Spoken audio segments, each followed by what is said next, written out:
কুলটি বিজেপির পরিশ্রমী কর্মীরা আদিকর্ণ ফাউন্ডেশন এনজিওর সাথে নিয়ামতপুরের মোড়ে শরবত পরিবেশনের অনুষ্ঠানের আয়োজন করেছিল প্রচণ্ড গরমের তাপদাহে।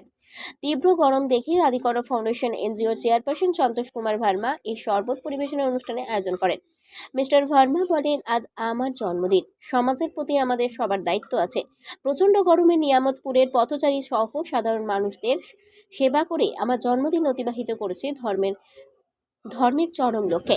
শ্রী ভার্মা বলেন, আদিকর্ণ ফাউন্ডেশন এনজিওর এই কর্মসূচিকে সফল করতে কুলটি বিজেপির যুব নেতা কর্মীরা হলেন বিজয় সাউ, দিবাকর কুমার, কাজল দাস, কবি সিং, অনিমেষ মাঝি, মণ্ডল সভাপতি অমর প্রসাদ, সংখ্যালঘু মোর্চার ইব্রাহিম আহমদ সহ এনজিওর আরও অন্যান্য সদস্যরা। শরবত পরিবেশন একটি পুণ্যের কাজ। দিবাকর কুমার বলেন, হঠাৎ করে আদিকর্ণ ফাউন্ডেশন এনজিও কর্তৃক শরবত পরিবেশনের একটি অনুষ্ঠানের আয়োজন করা হয়, যা একটি অত্যন্ত প্রশংসনীয় কাজ। আমরা সকল বিজেপি দলীয় কর্মীরাও এতে অংশ নিয়ে জনসাধারণের সেবা করার সুযোগ পেয়েছি।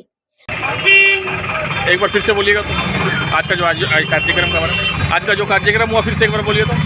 आज आदिकर्ण फाउंडेशन एनजीओ की तरफ से और भारतीय जनता पार्टी की तरफ से आज हम लोग पानी वितरण का आयोजन किए थे। जो इतना गर्मी गिरा है इसीलिए। हाँ, बहुत गर्मी है और आने जाने वाला का पानी का दिक्कत है, इसीलिए हम लोग आज पानी पिलाए पर शरबत बना कर। आपका नाम? विजय साहब।